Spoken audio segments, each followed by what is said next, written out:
Ito yung rear shock na ipapalit natin dito. Bitubo.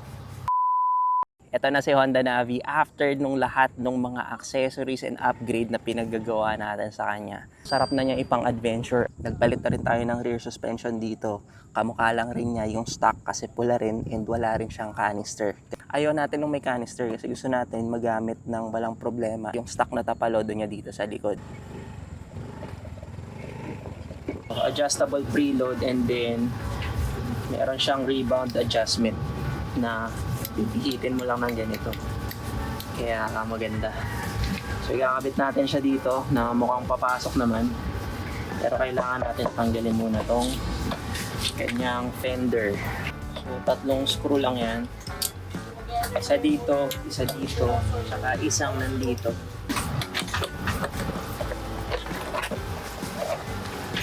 Tanggal na.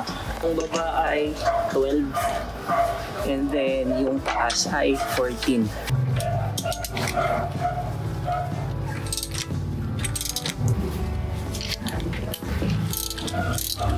Bali naka-center stand to.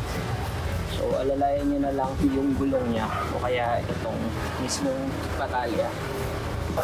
Number 12 and then number 14. So ito lang yung tornilyo na humahawak dito sa shock. So ito yung stock. Tapos ito yung ipapalit natin. Mas mahaba yung ipapalit natin ng konti.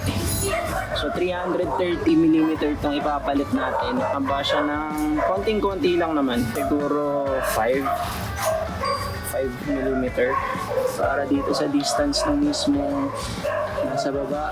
Parehas lang. Namang nasa taas. Parehas lang din. Eksaktong-eksakto rin tong shock dito sa body. So ganyan lang. Mas maganda na yung plate. Tapos ma-adjust natin ito ngayon.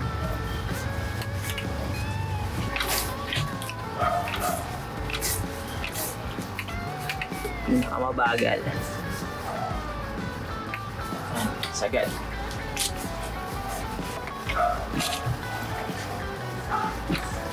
Ito para naman ma-adjust mo yung preload niya. Kung gusto mo mas matigas o gusto mo mas malambot. Yan. Ito lang. Kasama to dito pag bumili kayo ng shock. Yan. Medium. Pwede ko pang bagalan ng konti. Ang galing kasi kinakamay lang. Diba? Ayos.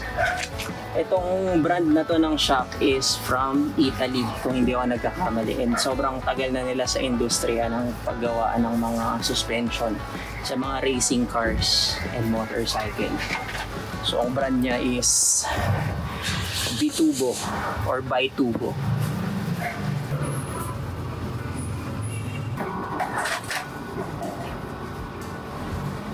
Ngayon tingnan natin kung may ilalagay natin yung fender. Tingin ko may ilalagay naman kasi maliit lang yung shock eh. O, diba? Hindi naman siya sayad. Okay pa din.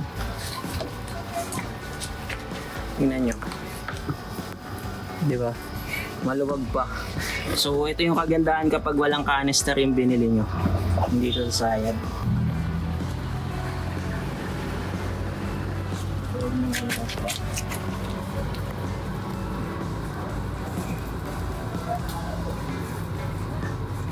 Ang ganda na itong shock kasi hindi siya halata na nagpalit ka.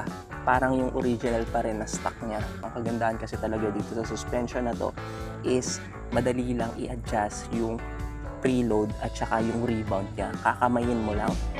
See you in the next video. Mabuhay!